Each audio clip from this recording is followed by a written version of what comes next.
इकबाल का एक्सीडेंट से कोई लेना देना ही नहीं था। एक्सीडेंट हुआ, दोनों लोगों में जिनमें एक्सीडेंट हुआ, तो दूसरा लड़का जो मुसलमान नहीं था उसको बेच दिया गया।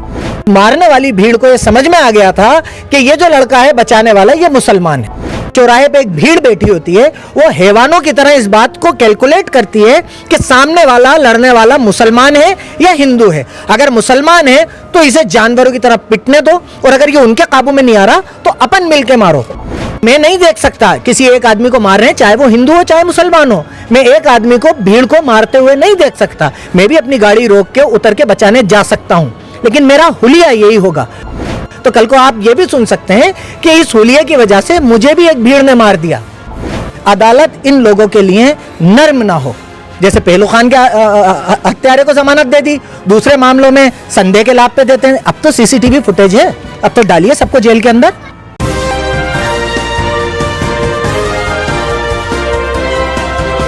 दैनिक भास्कर को अखबार बंद करके अदालत खोल लेनी चाहिए। जिस हिसाब से दैनिक भास्कर दिखा रहा है कि इकबाल आके गिरे हुए लड़के को जो मोटरसाइकिल से टकरा के गिरा है उसे मार रहा है, तो दैनिक भास्कर ने तो सब क्लियर ही कर दिया कि इकबाल ने आके मारा, इसलिए उसे मारा गया। अब बची कहाँ जंगा, कानून और पुलिस की बची नहीं। उस जाहिल अखबार को और उसके जाहिल एडिटर्स को ये समझना चाहिए कि जब तक बात का इल्म ना हो तब तक कोई रिपोर्ट नहीं करें। पल-पल न्यूज़ से मैं हूं आपके साथ नदीम अकरम। इकबाल के घर पर इस वक्त मैं मौजूद हूं और तमाम लोग जो हैं इकबाल के परिवार के साथ कंधे से कंधा मिला करके खड़े हुए हैं उस नाइंसाफ़ी के ख़िलाफ़ जो इकबाल के साथ हुई है, और इकबाल को सिर्फ इकबाल होने की वजह से मार दिया गया, जिसकी तस्वीर लोगों के सामने आई। किस तरीके से देखते हैं कि नफ़रत इतनी बढ़ चुकी है कि एक शख्स से नाम पूछा और उसे इसलिए मौत के घाट उतार दिया गया कि वो मुसलमान था। देखिए, सबसे पहले हम लोग का कहना यह है कि इस नरसंहार के पीछे, इस कत्ल के पीछे सियासत नहीं होनी चाहिए। ये वक्त रंज का है, तकलीफ़ का है, दर्द का है, और परिवार के साथ में ये दर्द बांटने का वक्त है। दूसरा पहलू ये है कि इस पे जो कानूनी तौर के ऊपर जो लड़ाई होनी चाहिए, हम लोग मुस्तैदी से, चाहे वो यहाँ की सरकार है अशोक गहलोत जी की, चाहे वो कानूनी जो प्रक्रिया है उस पे परिवार के साथ खड़े हैं, और उनकी उस इंसाफ की लड़ाई में मुस्तैदी से जिन लोगों ने इसको अंजाम दिया है उनको ऐसी सज़ा मिलनी चाहिए कि दूसरा किसी इकबाल को छूने से पहले ये लोग कांपें। तीसरी सबसे जो इम्पोर्टेंट पहलू ये है कि जो केंद्र सरकार कहती है सबका साथ, सबका विकास और सबका विश्वास, आज उसकी पोल खुल चुकी है। जो वादा प्रदेश सरकार ने किया है, चाहे वो मदद करने का अमली तौर पे, चाहे वो सरकारी नौकरी का, चाहे वो कारोबारी तौर से मदद करने का, वो वादा पूरा किया गया है। और हम ये ज़रूर चाहेंगे कि यहाँ पे जो हम मुबारकबाद देना चाहेंगे कौमी एकजहदी का पैगाम देने वाले हर उस भाई को जिन्होंने अपनी दुकानें बंद करी, जो इकबाल को जानते भी नहीं थे उन्हीं ने दुकानें बंद करी, चाहे वो किसी कौम बिरादरी का है। इस पैगाम इंसानियत और मोहब्बत को कायम रखने के लिए आज मेरे भाई इकबाल ने शहादत दी है, और वो शहीद है, और उसकी शहादत ज़ाया ना जाए। वो तभी ज़ाया नहीं जाएगी, हमें कई इकबाल को बचाना है। इसलिए हम लोग आज यहाँ शामिल हैं और उनके परिवार के साथ दर्द में खड़े हुए। मैं आपसे जानना चाहूँगा शोएब साहब, जैसे कि आपने कहा कि कई इकबाल को बचाना है, बचाया कैसे जाएगा जब नफ़रत अपनी चरम सीमा पर है? देखिए, इस पे मैं यही चीज़ कहूँगा कि नफ़रत के इस बाज़ार में मोहब्बत की दुकान तो खोलनी है, पर जिन लोगों के दिमागों के ऊपर इन नफ़रतों का बीज बोया गया है, हमें उस मोहब्बत से, हमें खुश अखलाक होके, हमको अदब से, हमको अपने दीन और दुनिया को दोनों को एक करके उस नफ़रत को मिटाना है। उस सबसे बड़ी चीज़ है कानून को, कानून का डर जब होगा तो ऐसी चीज़ों की तादाद कम होगी। और इस कई इकबाल को बचाने के पीछे हमें एक लंबी लड़ाई है, जो लड़ाई न सिर्फ मुस्तैदी से राहुल गांधी, अशोक गहलोत जी, कांग्रेस पार्टी लड़ रही है, पर ये मामला सियासी नहीं है, ये इंसानियत का मसला है और इसमें इंसानियत हारी है और हैवानियत फ़िलहाल जीती है। पर यकीन जानिए, जब ये सज़ा होगी तो यकीन कानून का वो इंसाफ करने वाला वो ऊपर वाला है और इंसाफ होके रहेगा। शेख साहब, मैं आपसे एक आखिरी सवाल भी लेना चाहूँगा, क्योंकि हमने देश के पार्लियामेंट में वो तस्वीरें देखी जो ख़ास तौर पर मुसलमानों को टारगेट करने के लिए अल्फाजों का इस्तेमाल किया गया। मेरी उनके भाई से भी बात हुई, अल्फेज से।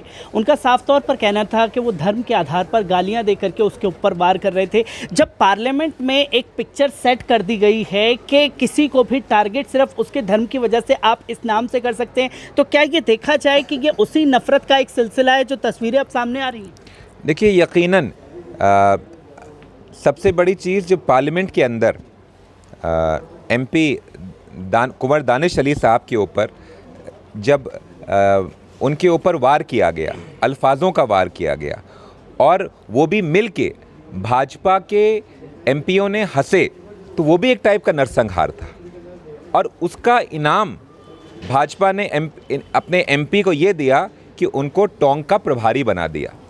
तो नज़ीर तो वो लोग सेट कर रहे हैं, नज़ीर वो लोग कर रहे हैं, पर यकीन जानिए मैं तारीफ़ करूंगा राजस्थान के हर शख्स की, जयपुर के हर नुमाइंदे की, जिन्होंने सब्र करके, जैसे दानिश अली ने सब्र किया, सब्र करके एक नया पैगाम दिया है कि हम सब्र करेंगे क्योंकि इन्नल्लाह मास साबरीन। हमारे साथ मोहसिन भाई भी मौजूद हैं। मोहसिन भाई, जिस तरीके की तस्वीरें सामने आई, क्योंकि एक दैनिक भास्कर का जिक्र चल रहा है जिसने साफ तौर पर इकबाल को ही विलन बना करके पेश कर दिया और ये बताया गया कि पहला जो वार है वो इकबाल की तरफ से किया गया। कई पहलू सामने आए कि बाइक टकराई, फिर इसके बाद झगड़ा हुआ। कई तस्वीर ये भी सामने आई कि पहले से रंजिश थी इसलिए इकबाल के ऊपर वार हुआ। किस तरीके से देखते हैं जो ऐसे टाइम पर इतनी बातें निकल करके सिर्फ एक इकबाल के लिए सामने आ गई? देखिए, सबसे पहले तो दैनिक भास्कर को अखबार बंद करके अदालत खोल लेनी चाहिए। जिस हिसाब से दैनिक भास्कर दिखा रहा है कि इकबाल आके गिरे हुए लड़के को जो मोटरसाइकिल से टकरा के गिरा है उसे मार रहा है, तो दैनिक भास्कर ने तो सब क्लियर ही कर दिया कि इकबाल ने आके मारा, इसलिए उसे मारा गया। अब बची कहाँ जगह? कानून और पुलिस की बची नहीं। उस जाहिल अखबार को और उसके जाहिल एडिटर्स को ये समझना चाहिए कि जब तक बात का इल्म ना हो तब तक कोई रिपोर्ट नहीं करें। उसके ख़िलाफ़ तो हम कार्रवाई करेंगे ही करेंगे, क्योंकि हम बस ये 1-2 दिन का इंतज़ार कर रहे थे जो उसने प्रोपेगेंडा फैलाया है। असल में बात ये थी कि यहाँ जितने लोग खड़े हुए हैं, कल को आप मुझे भी इकबाल की जगह, हो सकता है कि कल को आप मेरी रिपोर्ट बना रहे हो इकबाल की जगह में हूँ, क्योंकि इकबाल का कसूर सिर्फ इतना था कि एक लड़के को 5-6 लड़के मार रहे थे तो उसने उतर के बीच बचाव कराने की कोशिश करी और उस मारने वाली भीड़ को ये समझ में आ गया था कि ये जो लड़का है बचाने वाला ये मुसलमान है। इस एंगल को बिल्कुल छुपाया जा रहा है कि इकबाल का एक्सीडेंट से कोई लेना देना ही नहीं था। एक्सीडेंट हुआ, दोनों लोगों में जिनमें एक्सीडेंट हुआ, तो दूसरा लड़का जो मुसलमान नहीं था उसको भेज दिया गया। हरे कुर्ते में जो लड़का है जिसके साथ मारपीट हो रही है उसे मिलके वहाँ बैठे हुए लड़के मार रहे थे। ये एक नया डेवलपमेंट है नए इंडिया में। पहले भीड़ पे जो बुजुर्ग टाइप के लोग हुआ करते थे चौराहों पे, वो लड़ाई होती हुई लड़ाई को रोक दिया करते थे कि बेटा लड़ो मत लड़ो मत लड़ो मत। अब एक नया इंडिया आ गया है। चौराहे पे एक भीड़ बैठी होती है, वो हैवानों की तरह इस बात को कैलकुलेट करती है कि सामने वाला लड़ने वाला मुसलमान है या हिंदू है। अगर मुसलमान है तो इसे जानवरों की तरह पिटने दो, और अगर ये उनके काबू में नहीं आ रहा तो अपन मिल के मारो। आपने कितनी, नदीम साहब आपने बहुत रिपोर्टिंग करी है, आपने कितने ही मामलात देखे होंगे। औरतों का रोल तो हमेशा ऐसा हुआ करता था कि वो लड़ाई में आके पिटने वाले को बचाया करती थीं। पहली बार मैं किसी औरत का रोल ऐसा देख रहा हूँ सीसीटीवी फुटेज में कि वो औरत, हरे कुर्ते में जो लड़का है वो अपने बचाव के लिए एक सरिया उसके हाथ में आ गया तो उसने, उस औरत ने उस सरिये को पकड़ा, उसके हाथ से 2 लड़कों ने और मिलकर उस सरिये को छिनवाया, और दूसरा लड़का जिसने उस सरिये से इकबाल के सर पे वार किया उसके हाथ में देके उस औरत ने छोड़ दिया। 100% कंट्रीब्यूशन है मर्डर में उस औरत का। आप सोच सकते हैं ये मेंटालिटी कहाँ से आ गई। जो मारने वाले लोग हैं उनमें एक बुजुर्ग है, उसके 2 बेटे हैं। ये कौन सी फैमिलीज डेवलप कर रहे हैं? तो प्रॉब्लम ये है कि मसला ये हो चुका है कि अब आप कल को, क्योंकि मैं नहीं देख सकता किसी एक आदमी को मार रहे हैं, चाहे वो हिंदू हो चाहे मुसलमान हो, मैं एक आदमी को, भीड़ को मारते हुए नहीं देख सकता। मैं भी अपनी गाड़ी रोक के उतर के बचाने जा सकता हूँ, लेकिन मेरा हुलिया यही होगा। तो कल को आप ये भी सुन सकते हैं कि इस हुलिये की वजह से मुझे भी एक भीड़ ने मार दिया।